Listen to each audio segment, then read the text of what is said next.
Emma and Daniel Carter seemed like the perfect suburban couple until Emma vanished without a trace, and 3 years later, her body was found hidden inside one of Daniel's steel tanks, right in their own backyard.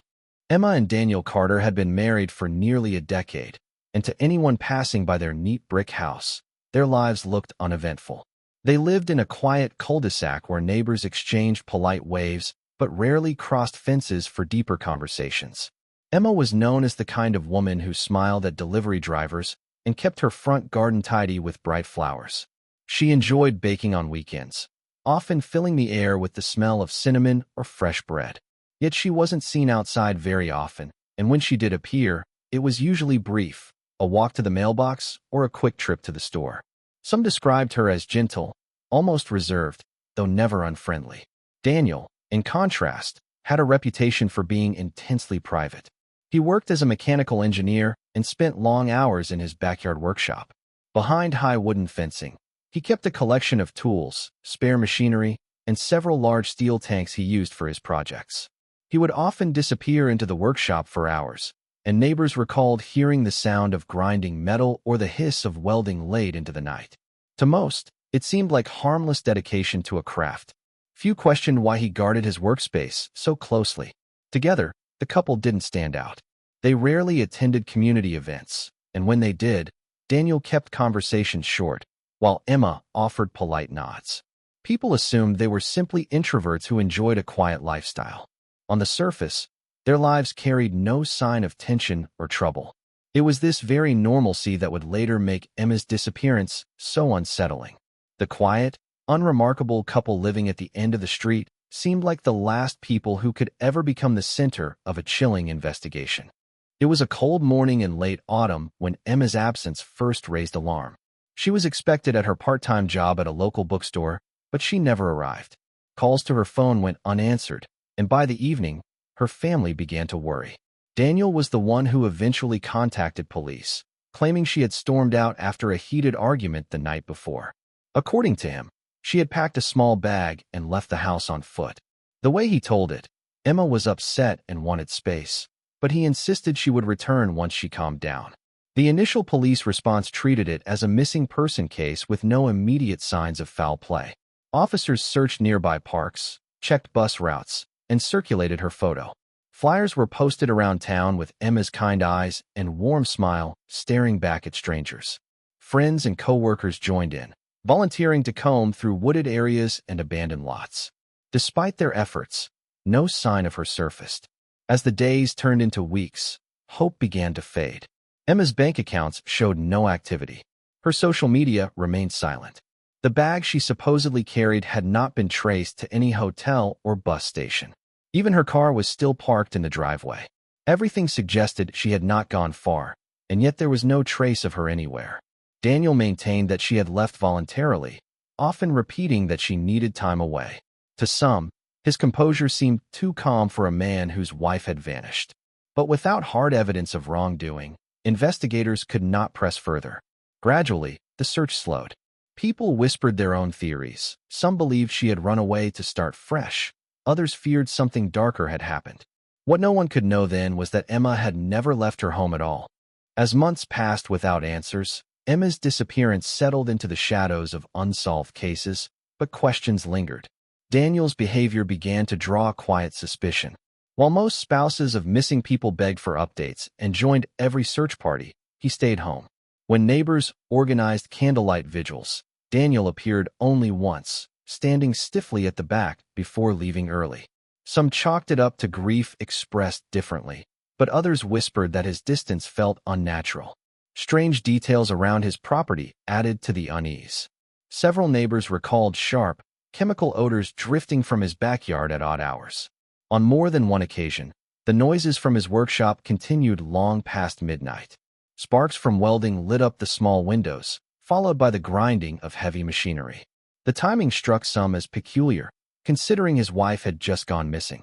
Police revisited Daniel multiple times. They asked routine questions, searched his home briefly, and found nothing unusual inside. The workshop, cluttered with tools and tanks, was noted but not considered suspicious enough to warrant a deeper search. Daniel claimed he was working on personal engineering projects to distract himself from his grief. With no physical evidence tying him to wrongdoing, investigators could not push further. Over time, Emma's case went cold. The flyers weathered and tore on telephone poles. Her face, once a reminder to remain vigilant, faded into the background of everyday life. To the public, it was another unsolved mystery. But to those who lived nearby, the unanswered questions lingered. Why hadn't Emma taken her car? Why was Daniel so detached? And why did his workshop seem to hold secrets no one was allowed to see? Beneath the quiet of suburban normalcy, suspicion quietly grew, waiting for the moment it could no longer be ignored.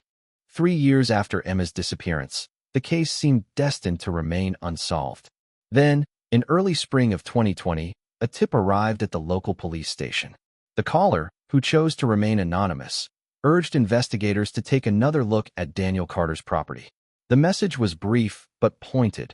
The tanks in his workshop deserved closer inspection. It was enough to reignite interest in the case.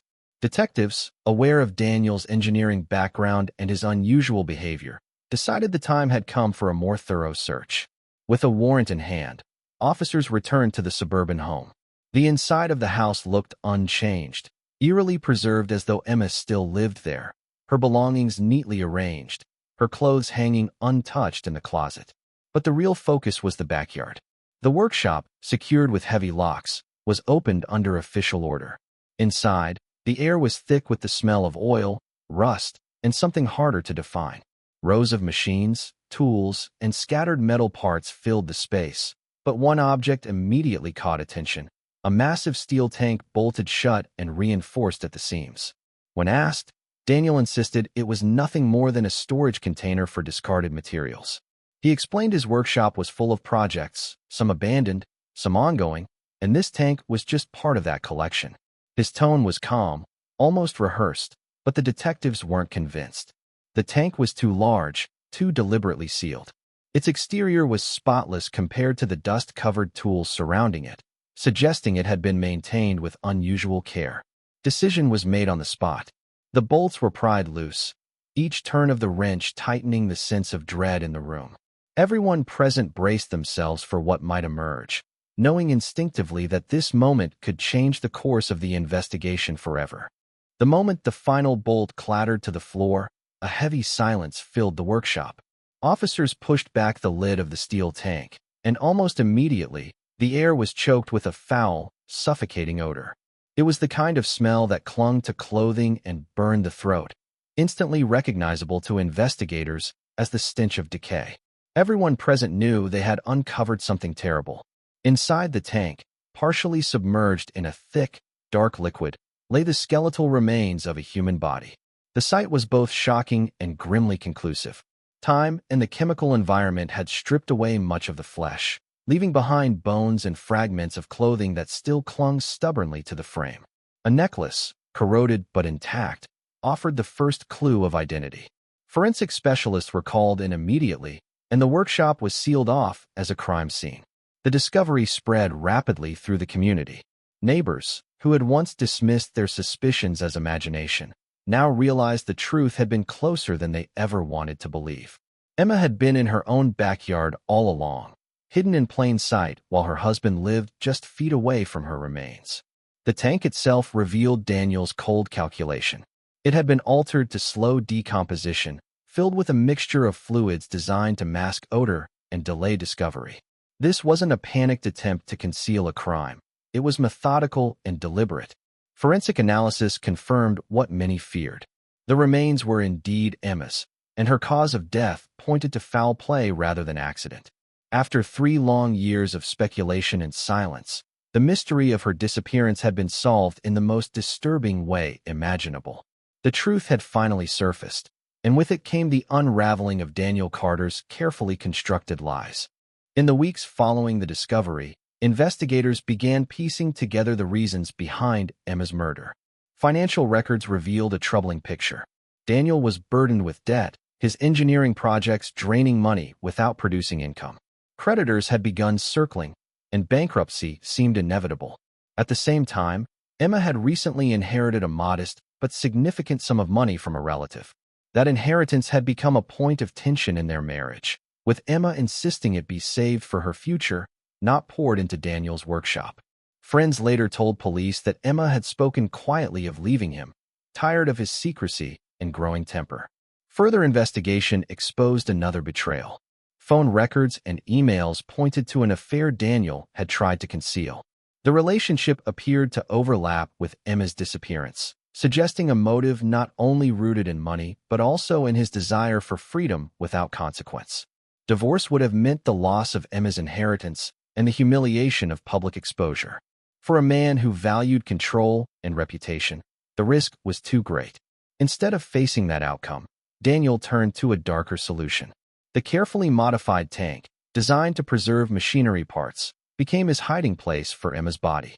Every detail suggested planning rather than impulse. He had used his technical knowledge to adapt the tank, sealing it so thoroughly that years passed before discovery.